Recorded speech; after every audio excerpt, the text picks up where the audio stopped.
शांति। नवरात्रि में दुर्गा के 9 रूप का बहुत विधिवत हम पूजन करते हैं, याद करते हैं।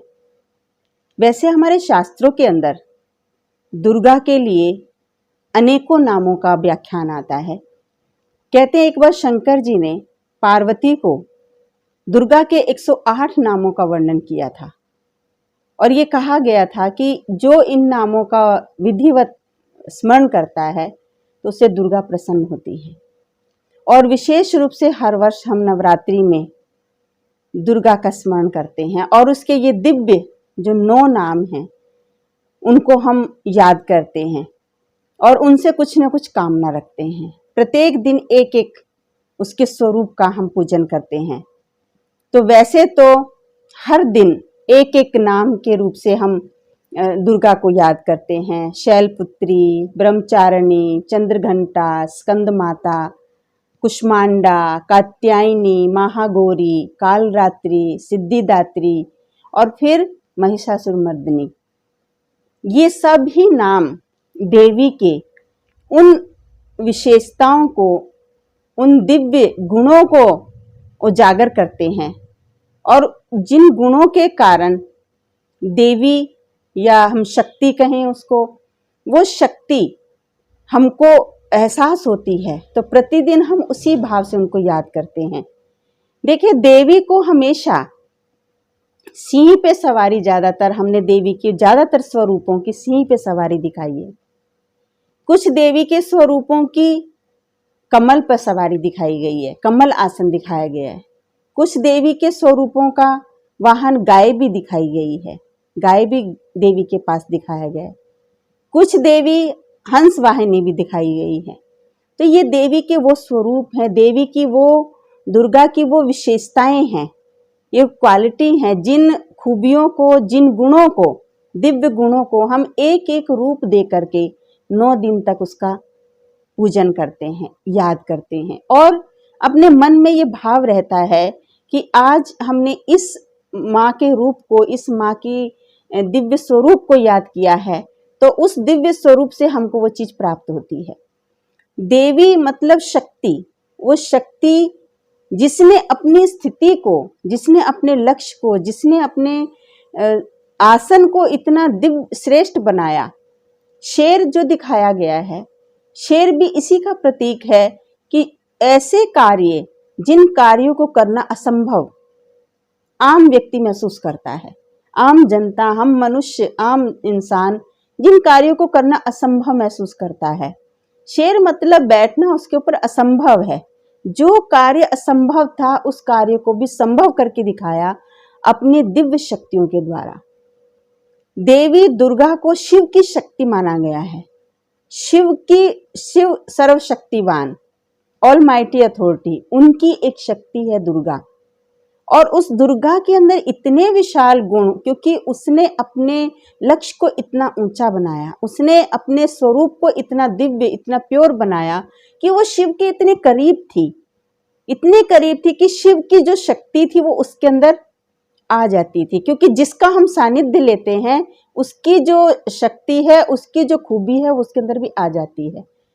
तो उस दुर्गा ने शिव को इतना करीब से, अपने इतना समीप लाया कि शिव की जो शक्ति है उसके अंदर समाहित होगी। उसने अपने लक्ष्य को इतना पवित्र बनाया। शक्ति वहीं आती है जहां प्योरिटी होती है। दुर्गा के अनेक रूप, जहां संतोष की जरूरत होती है तो हम संतोषी को याद करते हैं। संतोष एक इतना बड़ा गुण, दिव्य गुण है, जिसके अंदर संतोष आ जाता है उसके जीवन में शांति आ जाती है, उसके जीवन में सुकून आ जाता है, उसके जीवन में सुख आ जाता है। इसलिए देवियों के आसन हमेशा ऊंचे दिखाए गए हैं और देवियों का जो स्थान दिखाया गया हमेशा पहाड़ दिखाए गए। पहाड़ मतलब ऊंची स्थिति, उनकी सोच, उनकी दृष्टि, उनका दृष्टिकोण बहुत ऊंचे लेवल का था। पहाड़ का मतलब ये नहीं कि वो पहाड़ पर जाके बैठी, पहाड़ मतलब उनकी पहाड़ जैसी ऊंची स्थिति थी। तो इस संसार की परिस्थितियां सब नीची हो गई, तो उसने अपनी स्थिति को, उसने अपने लक्ष्य को इतना ऊंचा बनाया, इतने अपने सोच को इतना ऊंचा बनाया, उसने अपने दृष्टिकोण को इतना ऊंचा बनाया कि इसलिए हम दिखाते हैं कि जो देवियां वो पहाड़ों पर वास करती थी। देवियों को हमेशा दिखाते गुफा में रहती थी। गुफा मीन्स वो तपस्या में रहती थी। गुफा कौन सी है? ये शरीर भी एक गुफा है।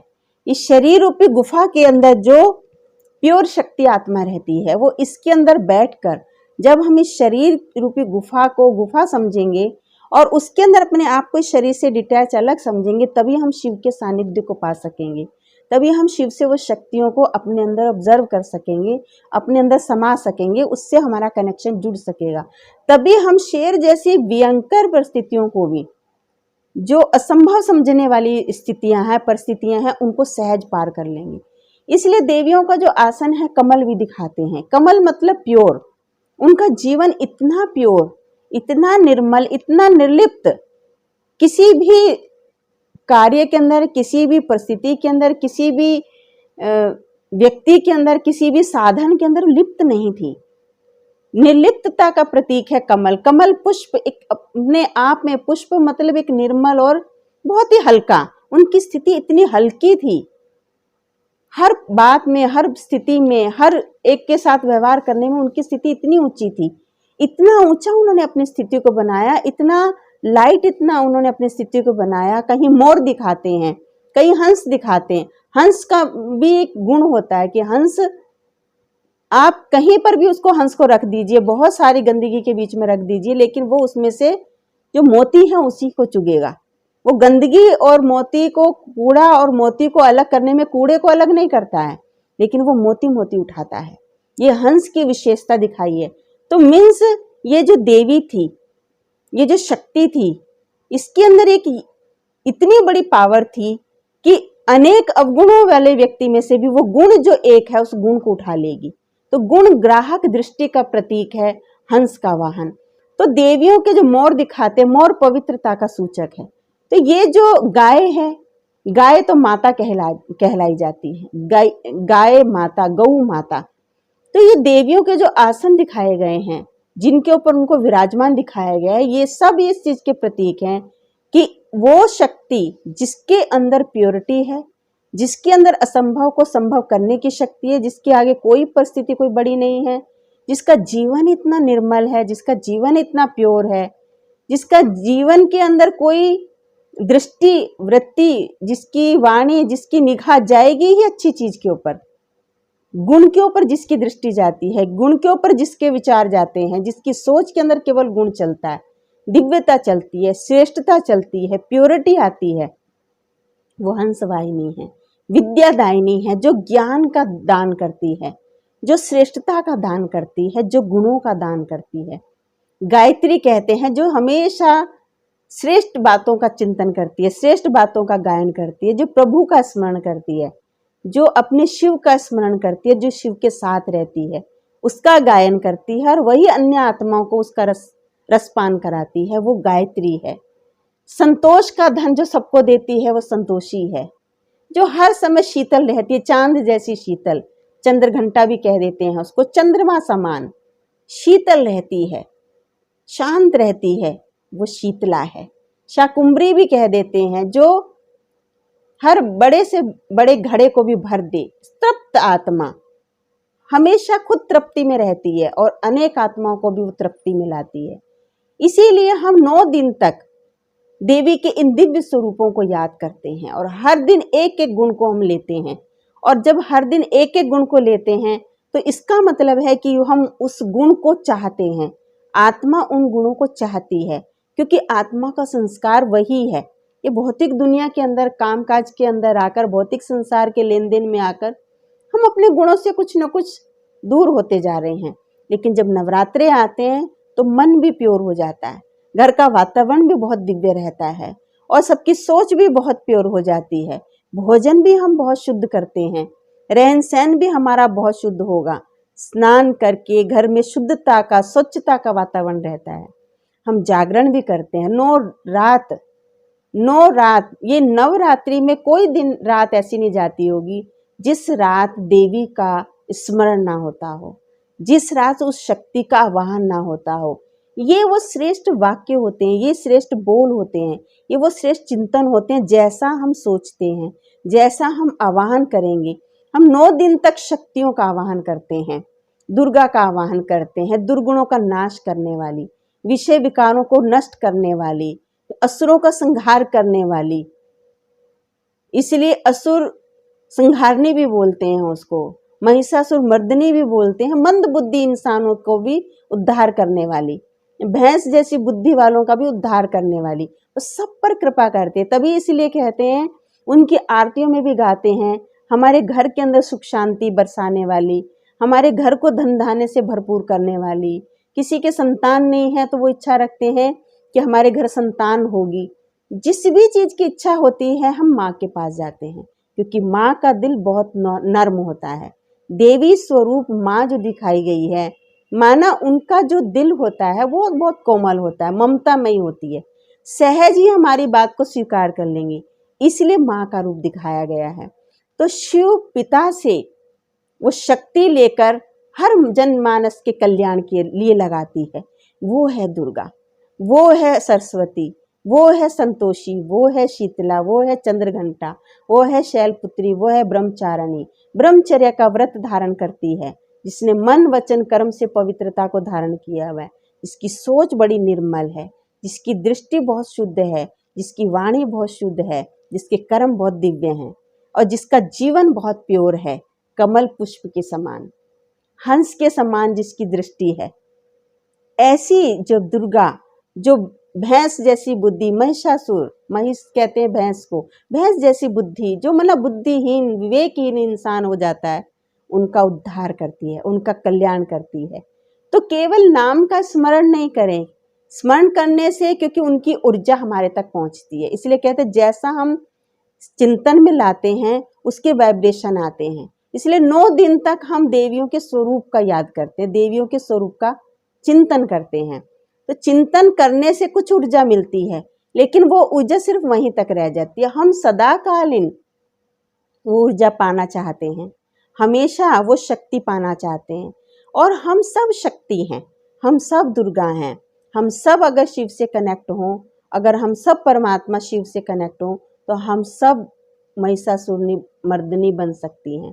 हम सब संतोषिनी, वैष्णो, दुर्गा, काली। काली का कितना भयंकर रूप दिखाया है।